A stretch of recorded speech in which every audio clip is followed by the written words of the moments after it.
আপনারা যারা ফিরোজ, আপনারা যারা এই মাইকের আওয়াজ শুনছেন, আমরা দীর্ঘক্ষণ নাজমুল ভাই, সেই জাফর কাকা, আপনারা সামনে আসুন।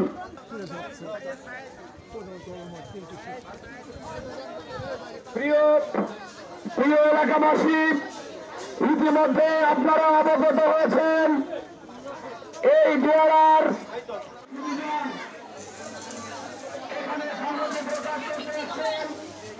আপনাদের দৃষ্টি আকর্ষণ করছি। এখানে জানিয়ে দেওয়া হয়েছে আপনারা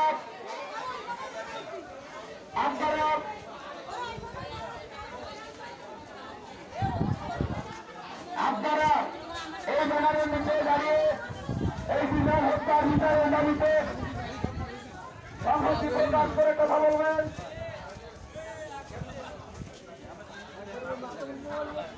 এখানে ব্যানারের সামনে এসে দাঁড়ানোর জন্য আহ্বান করছি রাজনৈতিক সামাজিক ব্যক্তিত্ব মোল্লা নাজমুল হক।